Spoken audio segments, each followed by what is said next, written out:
Assalamualaikum warahmatullahi wabarakatuh. Kembali lagi jumpa dengan Umi. Kali ini Umi akan membahas materi tentang gaya Loren. Tetap bersama Umi dengan moto belajar fisika asyik.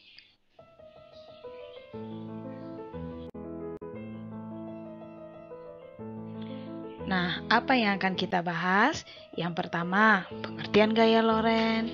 Yang kedua, gaya Loren pada kawat berarus listrik. Yang ketiga, gaya Loren pada kawat sejajar berarus listrik. Dan yang keempat, gaya Loren pada muatan bergerak di medan. Pertama, kita lihat pengertian gaya Loren. Gaya Loren artinya gaya yang ditimbulkan oleh suatu medan listrik yang bergerak maupun ditimbulkan oleh suatu arus listrik yang berada di dalam sebuah medan magnet, di mana gaya Loren ini pertama ditemukan oleh ilmuwan yang bernama Hendrik Anton Lorentz pada tahun 1853 sampai dengan 1928. Sehingga hasil temuannya ini diabadikan dalam nama sehingga sampai saat ini kita kenal dengan gaya Loren. Selanjutnya kita lihat gaya Loren yang timbul pada kawat berarus yang kita letakkan pada medan magnet. Nah, perhatikan gambar yang Umi berikan ini. Sebuah magnet dengan kutub utara dan kutub selatan di sini. Nah, di mana arah medan magnetnya dari utara menuju ke selatan, arah arusnya, perhatikan, sehingga di sini nanti kawat berarus ini dia akan mengalami gaya atau di sini dia akan melengkung. Kemana arah lengkungannya itu menunjukkan arah gaya Loren. Nah, ini arah lengkungan dari kawat berarus ini menunjukkan arah gaya Loren. Nah, jadi apabila kawat penghantar dengan panjang L dialiri arus listrik sebesar I dan kawat itu diletakkan di medan magnet, maka akan muncul gaya Loren yang besarnya dipengaruhi oleh besarnya medan magnet, besarnya kuat arus, panjangnya kawat, beserta sudut yang dibentuk antara kawat dengan medan magnet. Di mana besar gaya Loren ini bisa kita rumuskan dengan F sama dengan B dikali I dikali L sin theta. F gaya Lorentz dengan satuan Newton, B adalah medan magnetik dengan satuan Tesla, I adalah kuat arus dengan satuan ampere, L adalah panjang kawat dengan satuan meter, dan theta adalah sudut antara arus dengan arah medan magnetik. Nah, seperti yang kita ketahui, gaya merupakan besaran vektor, besaran yang memiliki nilai dan arah. Untuk nilai kita rumuskan dengan F sama dengan B kali I kali L sin theta, dan arahnya, nah untuk arah gaya Loren kita menggunakan kaidah tangan kanan. Nah, perhatikan gambar Umi. Di sini kita menggunakan tangan kanan, 4 jari menunjukkan arah medan magnetik, dan ibu jari menunjukkan arah arus, dan telapak tangan menunjukkan arah gaya Loren. Sekarang silakan sahabat cobakan untuk gambar ini. Arah B dari utara menuju selatan, I-nya menuju ke atas, sehingga F yang kita dapatkan sesuai dengan gambar ini.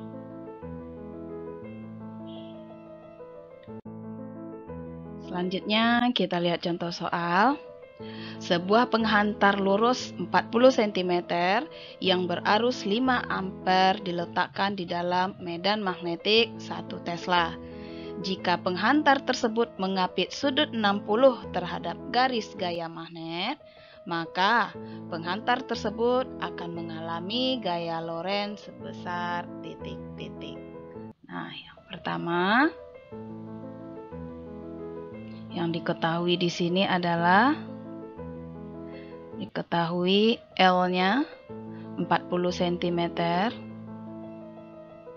atau 40 kali 10 pangkat min 2 meter dengan kuat arus I-nya adalah 5 ampere dan B-nya adalah 1 Tesla dengan bentuk sudut θ-nya 60 derajat. Yang ditanya adalah F. Kita jawab, kita punya rumus F sama dengan B kali I kali L dikali sin θ. B-nya 1,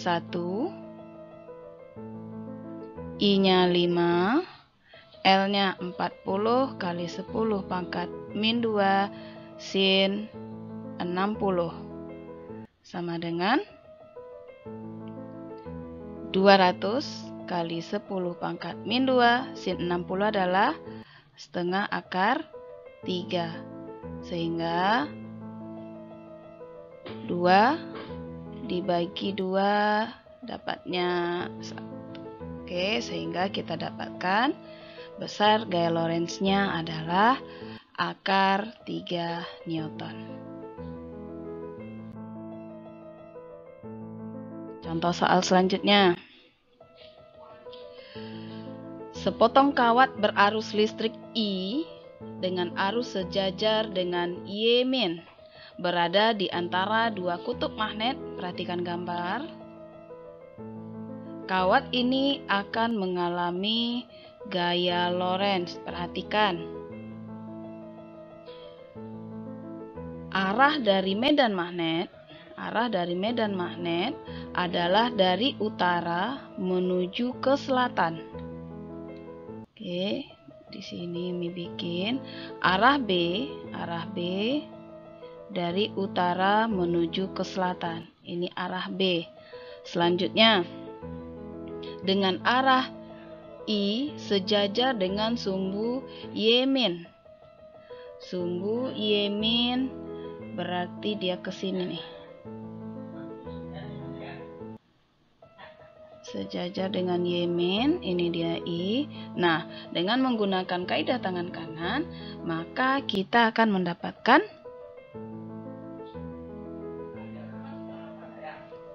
arah F ke sini.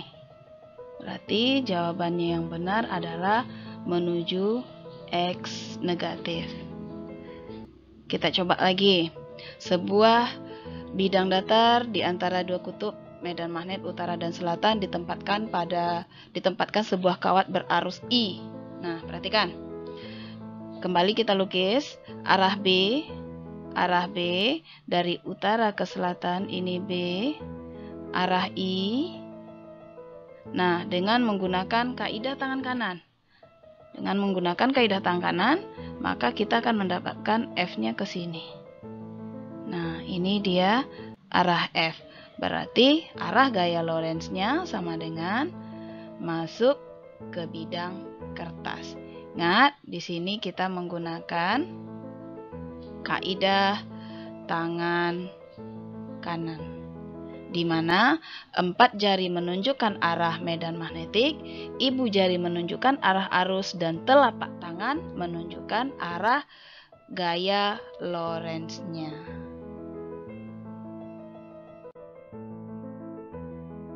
Oke, selanjutnya kita lihat tentang gaya Lorentz pada kawat sejajar berarus. Nah, ketika terdapat dua kawat dengan panjang L dialiri arus sebesar I, maka akan timbul gaya Lorentz berupa gaya tarik-menarik atau tolak-menolak tergantung kepada arah arus listrik pada kawat. Jika kedua kawat memiliki arus yang searah, maka akan mengalami gaya tarik-menarik. Dan apabila kedua arus tersebut berlawanan arah, maka akan muncul gaya tolak-menolak. Nah, perhatikan gambar yang diberikan ini. Gambar pertama, I-nya searah, maka akan muncul gaya tarik-menarik. Maka jika di sini kawat 1, di sini kawat 2, maka akan muncul yang ini F12 yang dialami kawat 1 disebabkan oleh kawat 2, dan di sini adalah F21. Artinya gaya yang dialami oleh kawat 2 disebabkan oleh kawat 1. Perhatikan arahnya, dia tarik menarik. Dan ketika arusnya berlawanan akan muncul tolak menolak. Boleh seperti ini, maka ini F12,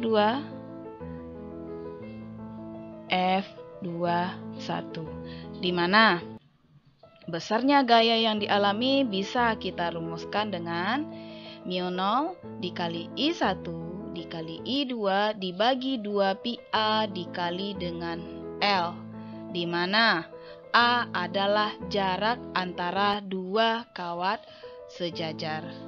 I adalah kuat arus pertama, I2 adalah kuat arus kedua dengan satuan ampere, dan L adalah panjang kawat penghantar.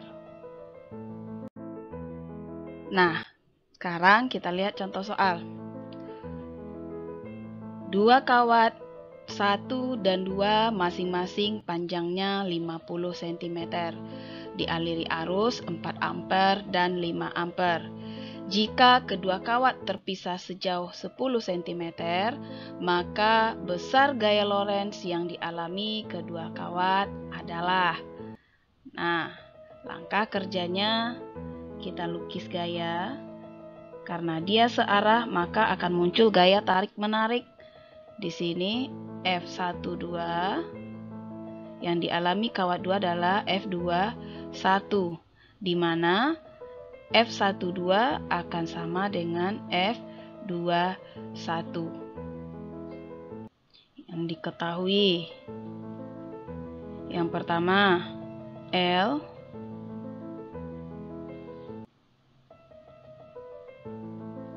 L-nya adalah 50 cm, I1-nya 4 ampere, I2-nya 5 ampere, dan A-nya, jarak mereka berdua, A-nya adalah 10 cm.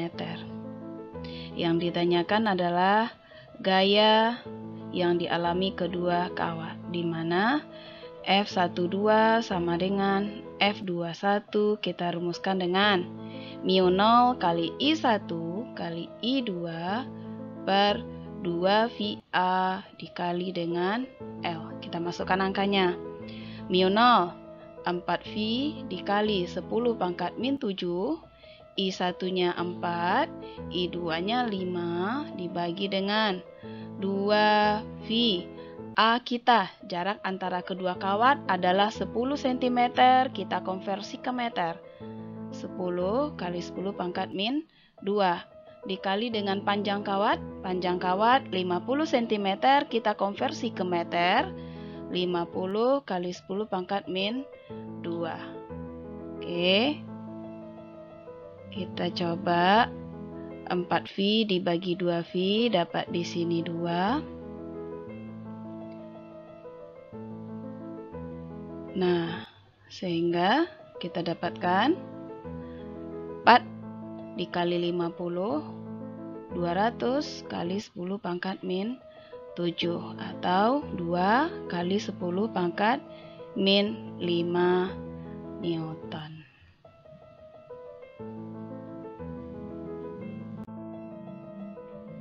Contoh soal selanjutnya. 3 kawat lurus panjang yang sejajar dialiri dengan arus listrik seperti gambar. Besar gaya Lorentz per satuan panjang yang dialami kawat di tengah adalah. Nah, langkah yang pertama adalah kita lukis gayanya. Perhatikan, kawat pertama dengan kawat kedua, dia searah, maka akan muncul gaya tarik-menarik. Maka di sini akan muncul F21. Antara kawat kedua dengan kawat ketiga dia juga searah, arusnya searah, maka akan muncul lagi gaya tarik-menarik F23. Nah, berdasarkan uraian vektornya, maka akan kita dapatkan F2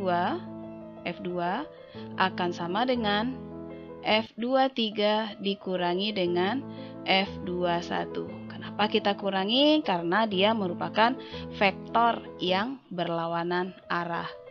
Kita cari satu-satu. F21 gaya persatuan panjang F21 per L sama dengan mu0 I1 I2 per 2 VA. Karena sekarang yang ditanya adalah gaya persatuan panjang, maka F-nya dibagi L, otomatis L di sebelah sini dia juga hilang.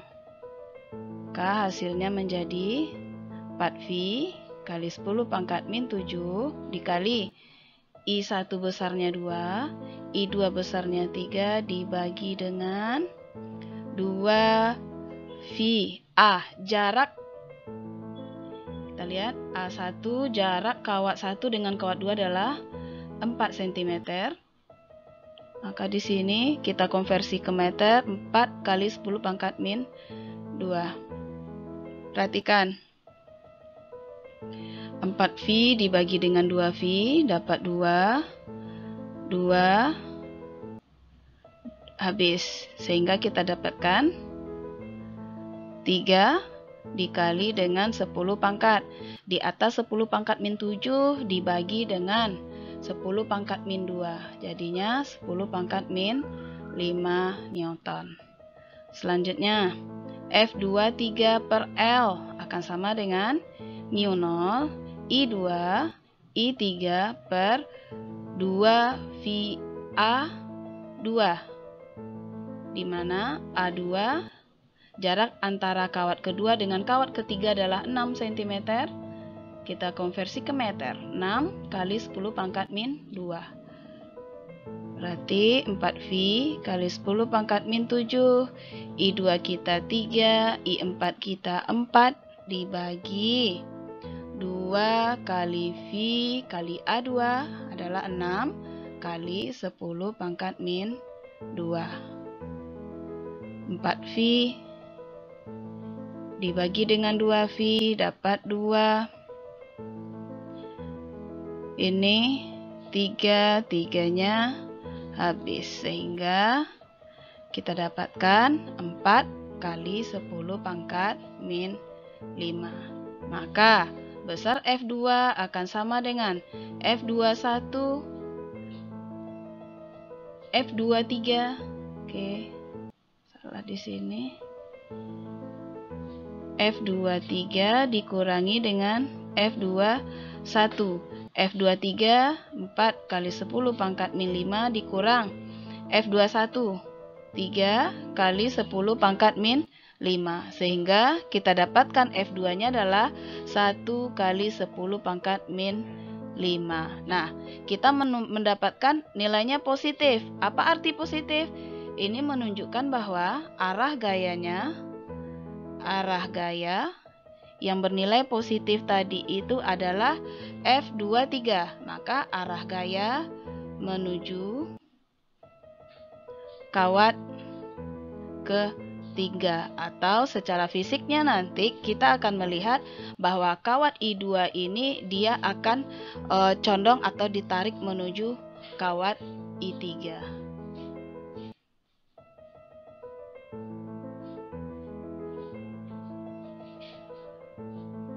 Oke. Nah, selanjutnya kita lihat gaya Lorentz yang dialami oleh muatan yang bergerak di dalam medan magnet.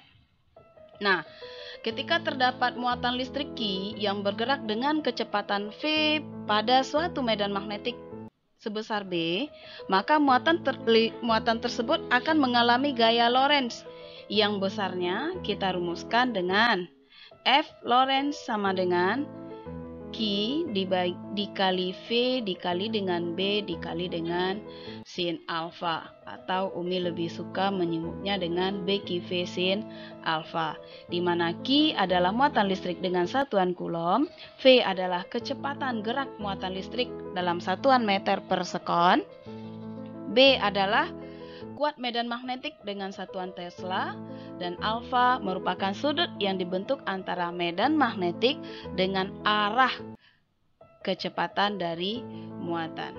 Nah, seperti yang Umi katakan, gaya merupakan besaran vektor. Besar atau nilainya kita gunakan rumus BQ V sin alfa, dan arahnya kita menggunakan kaidah tangan kanan.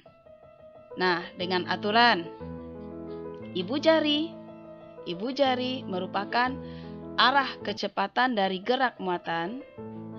4 jari yang lain menunjukkan arah medan magnetik. Dan arah gaya Lorentz, perhatikan, ini sedikit berbeda. Jika muatannya positif, maka arah gaya Lorentz adalah telapak tangan. Sementara jika muatannya negatif, maka arah gaya Lorentz ditunjukkan oleh punggung tangan. Nah, perhatikan, dan ini sahabat memang harus sangat hati-hati sekali. Jika disebutkan nanti sebuah elektron, maka dia merupakan muatan negatif. Maka arah dari gaya Lorentz-nya ditunjukkan oleh punggung tangan. Sementara jika nanti dia bilang dia sebuah muatan positif atau proton, maka arah gaya Lorentz ditunjukkan oleh telapak tangan. Nah, kita lihat satu contoh soal. Sebuah elektron dengan muatan 1,6 kali 10 pangkat min 19 Coulomb bergerak dalam medan magnetik homogen. Apabila kecepatan elektron 4 kali 10 pangkat 5 memotong garis gaya magnetik dengan sudut 30 derajat, maka elektron akan mengalami gaya Lorentz sebesar 8,0 kali 10 pangkat min 14 Newton.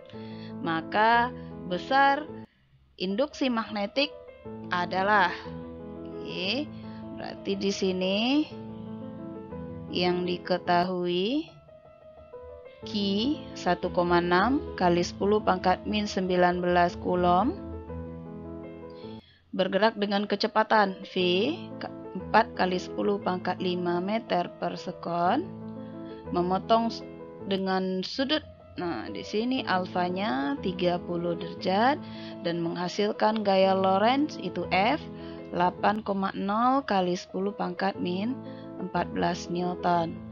Dan yang ditanyakan adalah berapa besar induksi magnetik atau B.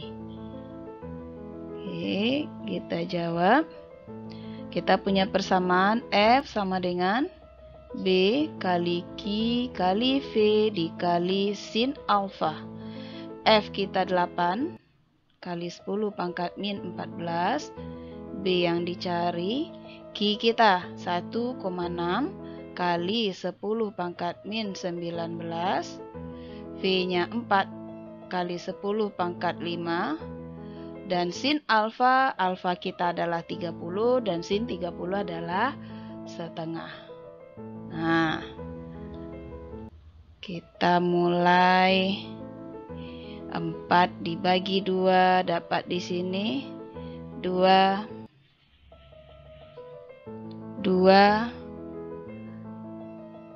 dengan 4 dengan 8 di sini dapat 4, sehingga kita dapatkan pangkatnya lagi nih, pangkat min 19 di sini min 5, pangkat min 5, perhatikan 5 dengan 5 habis.